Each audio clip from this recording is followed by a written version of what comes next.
नमस्कार दोस्तों, एस विवेकानंद के प्लेटफॉर्म पर मैं आपका दोस्त सीए दीपक सिंह और टेस्ट सीरीज नंबर 2 के आंसर आपके सामने आ चुके हैं। जो टेस्ट सीरीज सेकंड हुई है, इसमें पहला क्वेश्चन आपकी स्क्रीन पर है। एक वर्ष से दूसरे वर्ष तक आगे ले जाने की त्रुटियों से कौन से खाते प्रभावित होते हैं। मतलब ऐसे खाते जो अगले वर्ष भी कैरी फॉरवर्ड होते हैं, तो त्रुटियां एक साल से अगले साल भी कैरी फॉरवर्ड हो जाती है। तो बताइए वो कौन से खाते हैं। तो स्टूडेंट, इसका आंसर है personal account and real account. जो पर्सनल अकाउंट और रियल अकाउंट है स्टूडेंट्स, वो कैरी फॉरवर्ड होते हैं, इस कारण से एक वर्ष से दूसरे वर्ष में भी चले जाते हैं। तो एक तो आंसर होगा पर्सनल और एक रियल, जो कि नॉमिनल अकाउंट उसी साल बंद कर दिए जाते हैं, इस कारण वो कैरी फॉरवर्ड नहीं होते। तो कौन से खाते कैरी फॉरवर्ड होते हैं? पर्सनल और रियल। ये खाते कहाँ बताए जाते हैं? बैलेंस शीट में। बच्चों, एग्जाम में लिखा हुआ है कि बैलेंस शीट में कौन से खाते बताए जाते हैं, आंसर होगा पर्सनल और रियल। एग्जाम में लिखा हुआ है ट्रायल बैलेंस में कौन से खाते बताए जाते हैं, तो पर्सनल, रियल, नॉमिनल। कौन से खाते कैरी फॉरवर्ड होते हैं? पर्सनल और रियल। कौन से खाते कैरी फॉरवर्ड नहीं होते हैं? नॉमिनल। ये बात आपको पता होनी चाहिए। नेक्स्ट क्वेश्चन है, करण से प्राप्त 15,000 रुपए रावण को जमा किए गए। निम्नलिखित में से कौन सी सुधार प्रविष्टि सही है? तो स्टूडेंट, मैं यहां लिख रहा हूं सही एंट्री होगी cash account debit to current. यह है सही एंट्री 15 से। अब करता हूं मैं गलत एंट्री में आपने करंट की जगह क्या कर दिया? रावण टू रावण। अब आप मुझे बताइए, कैश तो एकदम सही गया, और मैं वैसे भी बता रहा हूं कि जब किसी खाते में गड़बड़ होती है तो दूसरे पक्ष में एंट्री एकदम सही मानी जाती है। तो स्टूडेंट्स, सुधार एंट्री जो होगी वो होगी कि जो रावण को जमा किया है वो रावण डेबिट हो जाएगा, और करंट क्रेडिट हो जाएगा। तो स्टूडेंट, इसका जो राइट आंसर है वो आप अकॉर्डिंगली करेंगे। Ravan account debit to current, A. Ravan account debit to current.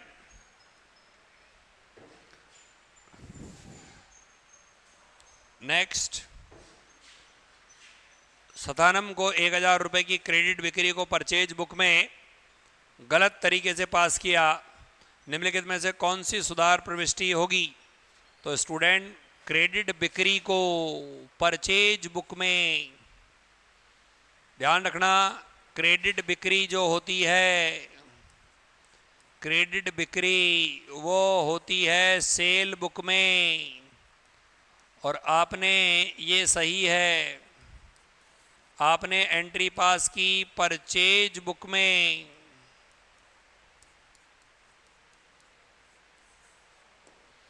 आपने एंट्री पास की परचेज बुक में। तो मुझे बताइए सुधार एंट्री क्या होगी? आपने एंट्री क्या पास की? एंट्री पास की संधानम,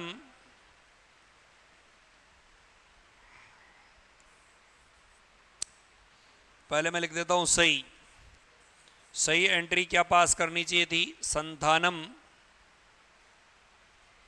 अकाउंट डेबिट टू सेल 1,000 से।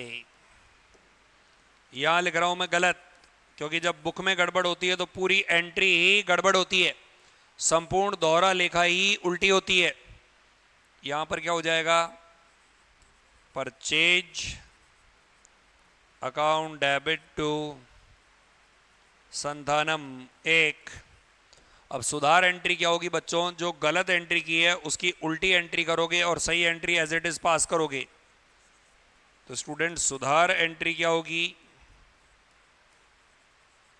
संधानम account debit to sale to purchase, 2 1 1। Santhanam account debit to sale to purchase. तो इसका आंसर होगा स्टूडेंट सी। आंसर होगा C, Santhanam account debit to sale to purchase. Next, purchase book में 10,000 रुपए की कमी कर दी थी। यदि यह त्रुटि अंतिम खाते की तैयारी के बाद है, अंतिम खाते की तैयारी के बाद में यह गलती पता चली कि परचेज बुक का टोटल कम कर दिया गया, तो एंट्री क्या होगी बच्चों? परचेज को डेबिट करेंगे। लेकिन चूंकि अंतिम खाते बन चुके हैं, मैंने आपको रूल बताया था कि यदि अंतिम खाते बनने के बाद अशुद्धि का पता चले तो उसके नाम की जगह नॉमिनल अकाउंट आ रहा है तो उसके नाम की जगह P and L adjustment account आएगा। तो स्टूडेंट इसका आंसर हो जाएगा P and L adjustment account debit to suspense, profit and loss account debit to suspense. Next, यदि इसी गलती का पता अंतिम खाते बनाने से पहले चलता तो एंट्री होती परचेज टू सस्पेंस, और यदि तलपट बनने से पहले चलता तो होती to undercasting of purchase book now rectified. ये मैंने क्लास में भी आप लोगों को करवाया था। नेक्स्ट, ए ने 500 रुपए से जेड को माल बेचा जिसे खरीद बही में 5,000 रुपए के रूप में रिकॉर्ड कर दिया गया। सुधार एंट्री क्या होगी? तो बताइए। तो एंट्री क्या होगी स्टूडेंट्स? ए ने 500 रुपए से जेड को माल बेचा, तो एंट्री होगी Z account debit to sale 500 से, और खरीद बही में कितने से एंट्री कर दी? 5,000 से। तो बताओ एंट्री क्या कर दी? Purchase account debit to Z 5,000 से। तो स्टूडेंट सुधार एंट्री क्या होगी? यह है सही, यह है गलत। तो गलत को क्या कर दोगे? उल्टा। तो Z account debit 5500 to sale 500 to purchase 5,000। तो आंसर होगा A, Z account debit to purchase to sale. Next, net worth विधि के तहत लाभ या हानि का पता लगाने के आधार के अंदर दो तिथियों के दिन शुद्ध संपत्ति, 2 तिथियों के दिन gross asset, capital on 2 dates. तो बताइए आंसर क्या होगा? कैपिटल ऑन 2 डेट्स का पता लगाया जाता है। कैपिटल ऑन 2 डेट्स के बीच का अंतर का पता लगाया जाता है। नेक्स्ट, बिक्री है 11,000, cell 11,000, GP rate 1/10 cost per, तो जीपी रेट 1/11 सेल पर। इन समायोजनों से पहले तो मुझे बताओ ग्रॉस प्रॉफिट कितना हो गया? 11,000 का 1/11, और COGS कितना हो गया? Sale minus GP, 11,000 minus 1,000 10,000।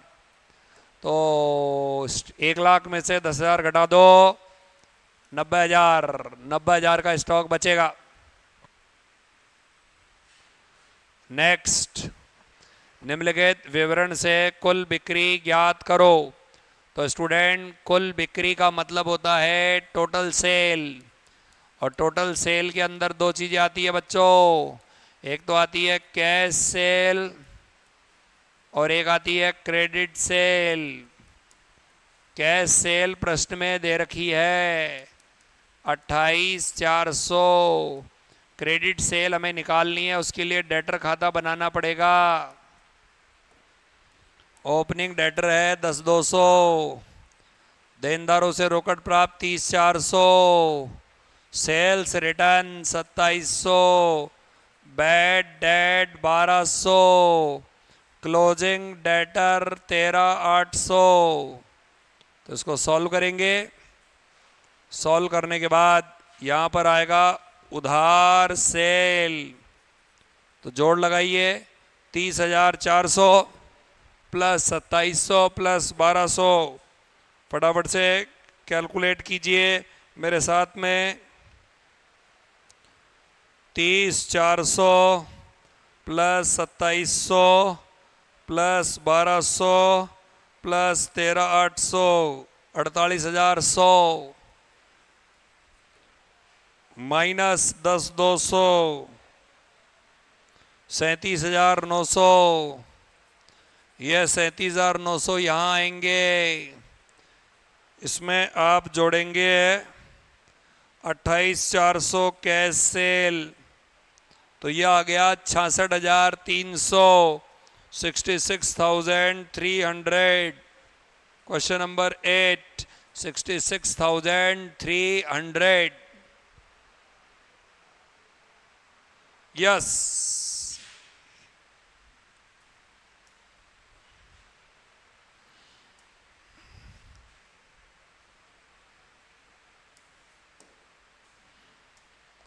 Next, गैर लाभकारी संगठन में वैसे अधिक आय के रूप में उत्पन्न अधिशेष को मालिक लेता है क्या, सदस्य लेते हैं क्या, प्रबंधन नहीं लेता? उपरोक्त में से सब कोई नहीं। यह तो कैपिटल फंड में ऐड और लेस हो जाता है, मालिक वालिक किसी के पास नहीं जाता। नेक्स्ट, हाँ, एक वर्ष के लिए सब्सक्रिप्शन आय निकालने के लिए वर्ष के दौरान प्राप्त सब्सक्रिप्शन की राशि में से आप निम्नलिखित में से किसे घटाएंगे? तो स्टूडेंट, आपको पता है कि हम रिसीव्ड सब्सक्रिप्शन लेते थे as per receipt and payment, और इसमें दो चीजें जोड़ते थे, क्लोजिंग बकाया, ओपनिंग एडवांस। क्लोजिंग बकाया, ओपनिंग एडवांस। पिछले जो अगले वर्ष के लिए अग्रिम वर्ष के शुरुआत में बकाया, तो ध्यान दीजिए, वर्ष की शुरुआत का बकाया और ये वाली चीज आप जोड़ देते थे। तो स्टूडेंट्स, जो 10th के अंदर आपको वर्ष के शुरुआत में जो बकाया सदस्यता है वो आप नहीं जोड़ते, क्लोजिंग बकाया जोड़ते हैं। किसे घटाएंगे? तो घटाने के वाले पॉइंट कौन से हैं? घटाएंगे ओपनिंग बकाया, क्लोजिंग एडवांस।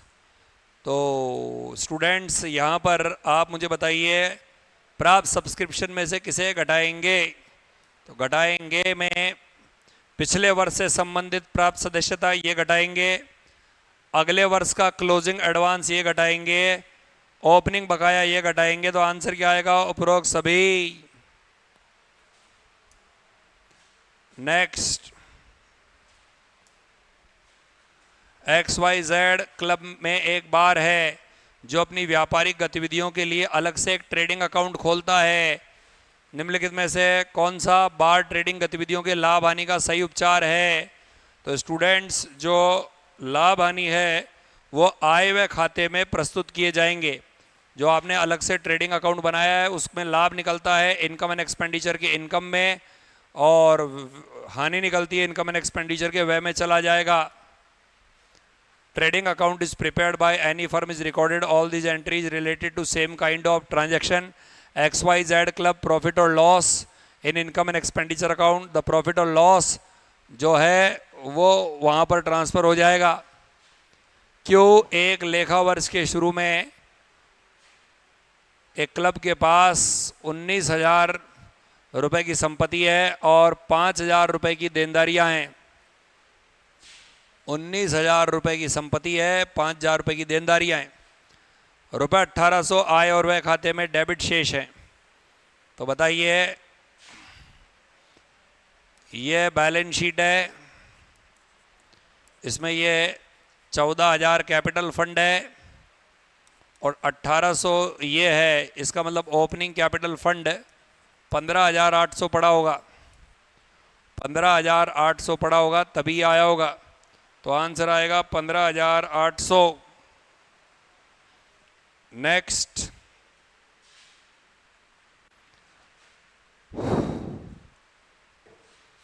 खरीद के स्थान से स्थापना के स्थान तक उपकरण लाने के लिए जो बीमा चुकाया जाता है वो पूंजीगत व्यय होता है। और ये हम बता चुके हैं कि संपत्ति को खरीद करके available for use, put to use, installation तक के खर्चे कैपिटल एक्सपेंडिचर होते हैं। इसके अलावा उत्पादकता बढ़ाने के, दक्षता बढ़ाने के खर्चे भी पूंजीगत होते हैं। नेक्स्ट, मैसर्स एक्स लिमिटेड ने 5 लाख रुपए प्राप्त किए। मैसर्स एक्स लिमिटेड ने 5 लाख रुपए प्राप्त किए सड़क और पुल के निर्माण के लिए, क्योंकि उसकी जमीन नगर निगम ने अधिग्रहण के लिए तो 5 लाख का मुआवजा प्राप्त किया। बताइए ये किस प्रकार की प्राप्ति है? तो स्टूडेंट ये एक पूंजीगत प्राप्ति है। नेक्स्ट, XYZ लिमिटेड वर्ष 15-16 के लिए P&L खाता तैयार करता है। ये निम्नलिखित है। तो बताइए 15-16 के लिए P&L खाता तैयार करता है। ये टाइम पीरियड कॉन्सेप्ट के कारण बना है, समय अवधि अवधारणा के कारण बना है, ताकि सेम ईयर के खर्चों को सेम ईयर के व्यय के साथ मिलान हो जाए। पीरियोडिसिटी कंसेप्ट बोलते हैं इसे। नेक्स्ट, ABC के पूंजी खाते 4 लाख, 6 लाख, 4 लाख है और इसी रेशो में लाभ हानि बांट रहे हैं। A रिटायर होना चाहता है, B और C भविष्य में मुनाफा समान रूप से बांटना चाहते हैं। तो पहले था 4, 6, 4, ये हो रहा है रिटायर और ये बराबर। पूरे फर्म की ख्याति 2,80,000 है। कोई ख्याति खाता नहीं बनाया जा रहा है। ख्याति के लिए जनरल प्रविष्टि क्या है? तो स्टूडेंट जनरल प्रविष्टि है gaining partner capital account debit to sacrificing partner capital account. तो यहाँ A क्रेडिट हो जाएगा, डेबिट हो जाएंगे आपके B और C। किस रेशो में डेबिट हो जाएंगे? गेनिंग रेशो में। तो गेन रेशो निकालें। गेन रेशो का फार्मूला है new minus old. New ratio है 1/2, ओल्ड रेशो है 6/14, 1/2, 4/14, 7 माइनस 6, 1/14, 7 माइनस 4, 3/14। तो ये है 4/14 के लिए। तो A में जाएगा 2,80,000 का 4/14, 20 चौक 80। तो A के खाते में 80,000 क्रेडिट होगा और इसे B और C 1:3 में विभक्त कर लेंगे। तो स्टूडेंट एंट्री जो होगी वो होगी A का खाता क्रेडिट होगा। कैसे? 2,80,000 में 4/14 यानी 80,000 और इस 80,000 को गेन रेशो 1:3 यानी 20,000 और 60,000। सॉरी, यहाँ पर 1/2 माइनस 6/14, 4/2। A में A के पूंजी खाते में 80,000 और B के पूंजी खाते में 20,000 और C के पूंजी खाते में 60,000 आएगा। आंसर विल बी C, क्योंकि गेन जो कर रहे हैं वो 1:3 में कर रहे हैं। नेक्स्ट,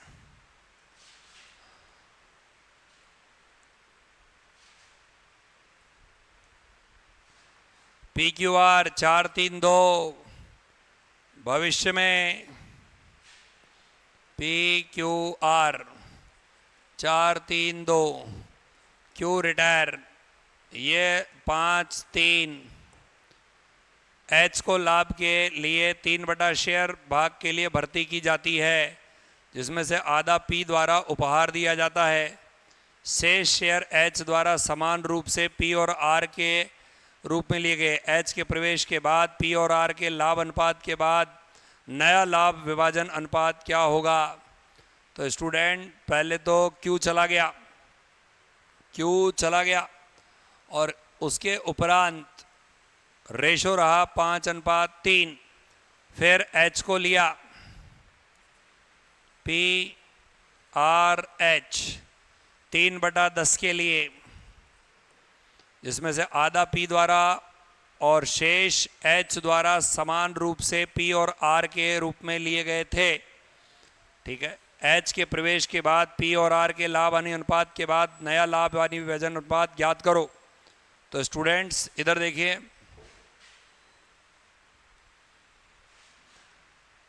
PQR 4:3:2, नया रेशो 5:3। जो गेनिंग रेशो है वो इस तरह से है 5/8 माइनस 4/9 13/72, और R का जो गेन होगा वो होगा 3/8, ये वाला माइनस 2/9 11/72।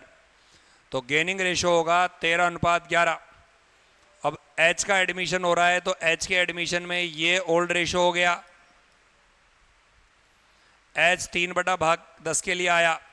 अब इस 3/10 भाग के लिए यहाँ पर दो चीज़ें एक साथ हो रही है, एक तो गिफ्ट आ रहा है और बाकी के लिए ये त्याग कर रहे हैं। तो सवाल में देखो 3/10 भाग के लिए आया और आधा है वो गिफ्ट में प्राप्त हुआ और रिमेनिंग है वो H और H ने लिया P और R से बराबर। तो calculate the new profit sharing ratio after H admission and gain ratio. तो गेन रेशो तो 13:11 निकल ही गया। अब यहाँ पर जो 3/10 है इसमें से आधा गिफ्ट में आया है, तो देखिए किस तरह से, जो 3/10 है इंटू 3/4, तो ये 9/40 किस तरह से निकाला बताता हूँ मैं। जो P है, जो नया पार्टनर है उसका नाम है H, वो आया 3/10 के लिए। अब इस 3/10 का पहले आधा करो तो ये हो गया 3/20 और ये आधा करो 3/20। अब ये तो है गिफ्ट और इसके हैं दो टुकड़े, एक तो है P और एक है R। इसके आधे आधे करो तो 3/40 3/40। तो हमारे P ने टोटल सेक्रीफाइस कितना किया, 3/20 प्लस 3/40, लघुत्तम लिया 40, तो 6 प्लस 3 टोटल 9/40 हमारे P ने सेक्रीफाइस किया, क्योंकि एक तो उसने आधा गिफ्ट किया और बाकी बचे हुए आधे का आधा उसने त्याग किया, तो 9/40। और R जो सेक्रीफाइस कर रहा है वो केवल 3/40 कर रहा है। अब जो नया रेशो निकालोगे वो कैसे निकालोगे, P का 5/8, इसमें से 9/40 घटाओगे और इसके 3/8 में 3/40 घटाओगे। इस तरह से ये क्वेश्चन कंप्लीट होगा और नया रेशो निकल के आ जाएगा। तो एक बार वापस से बोर्ड पे देखें, ये पार्टनर थे, पार्टनर के नाम है PQR 4-3-2, ये रिटायर, ये आ गया नया रेशो 5-3। तो गेन रेशो तो फर्राटे से आप निकाल लोगे, new minus old, 5/8 minus 4/9, 3/8 minus 2/9, 72, 45 minus 32, 13/72, 27 minus 16, 11/72, ratio 13:11। Then इसके बाद अपन न्यू रेशो निकालें। तो न्यू रेशो कैसे निकालेंगे, ओल्ड रेशो माइनस त्याग। तो त्याग, तो नया कौन आ रहा है अब, P, R और H, ये 5:3 और ये घुस रहा है 3/10 के लिए। इस 3/10 के दो टुकड़े किए जाएंगे, 3/20 गिफ्ट, 3/20 ले रहा है, इसके भी दो टुकड़े किए जाएंगे, 3/40 3/40। 3/40 पी से, 3/40 जो है वो आर से।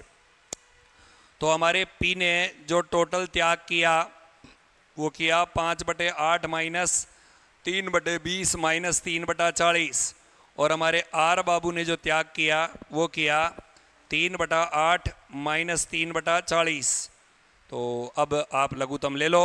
लघुत्तम लिया 40, तो 5 25, 6 माइनस 3, तो 25 में से 6 और 3 घटाए यानी 9 घटाए 16, 16/40। यहाँ भी लघुत्तम लिया 40, 5, 15 माइनस 3 12/40। तो आंसर हुआ 16/40, 12/40, और वो आ रहा है 3/10 के लिए, तो उसको ऊपर नीचे 4 से गुणा किया 12/40। 16 12 12, 4 चौक 16, 4 4 3 3, तो 4 3 3 और 13 11। इस तरह से सवाल होगा। नेक्स्ट, मैसर ज्योति ने आग से 16,000 का सामान खो दिया, 10,000 का बीमा दावा प्राप्त हुआ, बताइए कौन सा कथन एकदम सही है। तो स्टूडेंट्स, यहाँ पर आग से सामान खो दिया, तो कोई माल से आग लग गया तो ये पूंजीगत प्राप्ति नहीं है, आयगत प्राप्ति है। तो राजस्व व्यय नहीं है, राजस्व व्यय केवल 6,000 है, जो हानि है वो। नेक्स्ट,